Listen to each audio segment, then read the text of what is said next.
Sa video na ito, pag-uusapan natin kung paano maaapektuhan ang Pilipinas at ang buong mundo dahil sa nagpapatuloy na digmaan sa pagitan ng Israel at Iran, lalo na ang epekto sa ekonomiya at pang-araw-araw na buhay.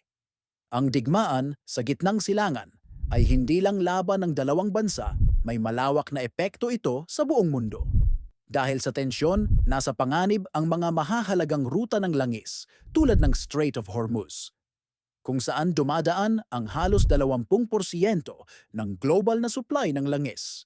Kapag apektado ito, tumataas agad ang presyo ng langis at gasolina sa pandaigdigang pamilihan.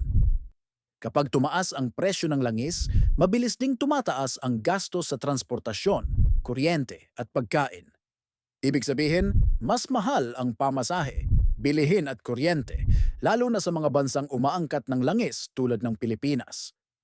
Ang global inflation o pagtaas ng presyo ay mas lalo pang napapalala ng giyera. Ang pagpigil o pagkaabala ng mga barko sa mga major sea routes ay nagdudulot ng mabagal na pagdating ng imports at exports.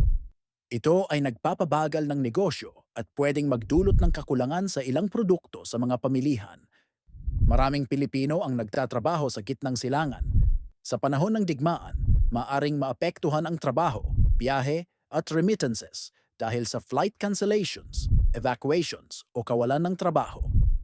Ito ay direktang masasalamin sa budget at plano ng mga pamilya. Kung lalala pa ang giyera, may posibilidad na mas maraming bansa ang madamay sa pamamagitan ng mga alyansa, tratado at geopolitikong tensyon. Ito ay pwedeng humantong sa mas malaking krisis pangrehiyon o gagawa ng bagong mga alyansa sa mundo. Ang epekto ng digmaan ay hindi lang sa lugar na pinaglabanan. Ramdam ito ng buong mundo. Kasama na ang Pilipinas. Kaya mahalagang manatiling updated, maalam at handa sa mga posibleng pagbabago.